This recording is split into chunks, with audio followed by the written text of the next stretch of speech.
Halo semuanya, dalam video ini kita akan membahas tentang rematri bebas anemia.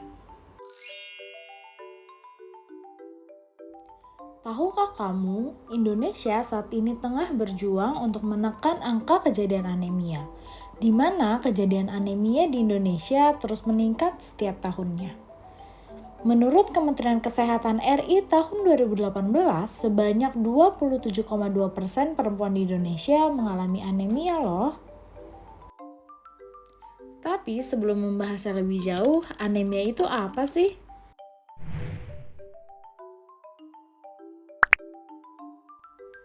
Anemia adalah kondisi ketika hemoglobin dalam darah lebih rendah dari angka normal, di mana hemoglobin atau Hb adalah senyawa protein penyusun eritrosit atau sel darah merah. Rematri dikatakan tidak anemia atau kadar Hb normal jika kadarnya adalah 12 gram per desiliter atau lebih. Adapun kategori anemia yaitu ringan, sedang, dan berat tergantung dari kadar hemoglobinnya.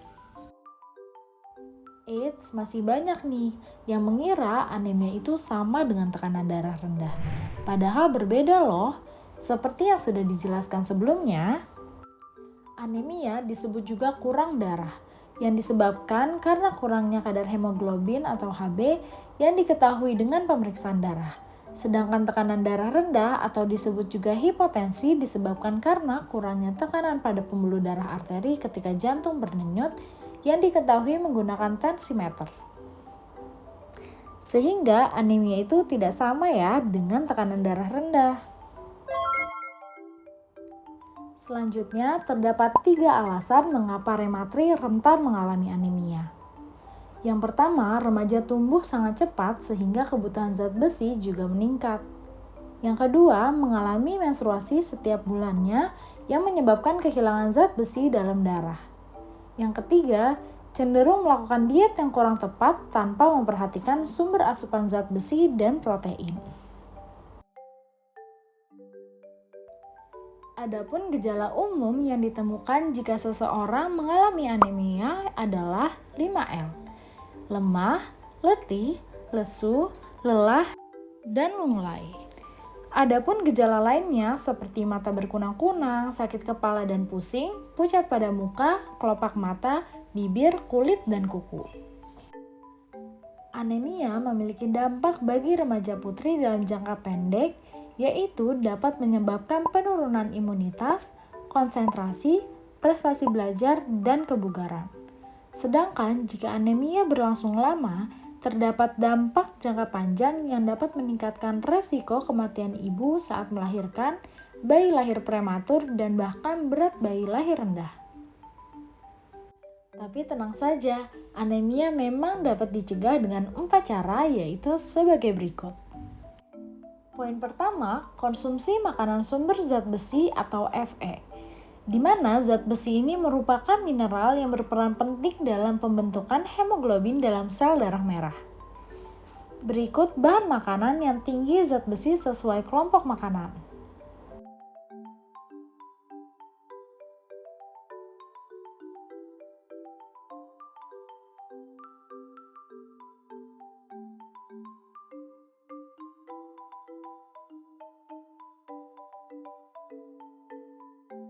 Poin kedua, konsumsi makanan sumber vitamin C seperti jambu biji, pepaya, jeruk, kiwi, stroberi, dan tomat yang dapat meningkatkan penyerapan zat besi dalam tubuh yang berasal dari makanan ataupun dari tablet tambah darah. Siapa hayo yang masih mengonsumsi makanan yang mengandung tinggi zat besi tetapi dibarengi dengan mengonsumsi minuman kekinian seperti kopi, bubble tea, ataupun milkshake?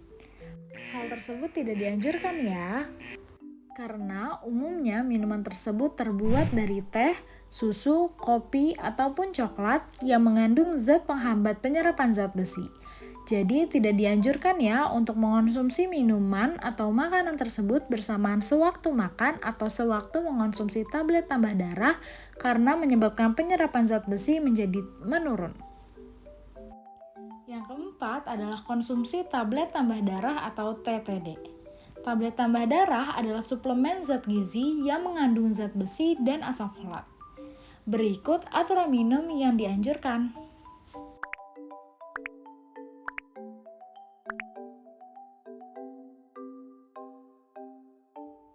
Dalam mengonsumsi TTD tentunya juga terdapat efek samping seperti perih di ulu hati, mual, dan tinja berwarna kehitaman. Tetapi jangan khawatir ya, karena kondisi tersebut akan berkurang jika tubuh sudah menyesuaikan. Jadi perhatikan aturan minumnya ya. Berikut merupakan contoh menu makan dalam sehari untuk remaja putri dengan estimasi kalori 2100 kilokalori.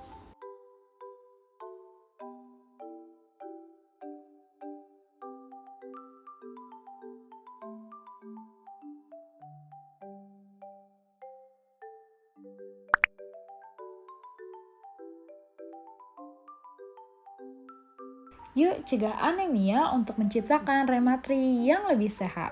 Sekian dan terima kasih.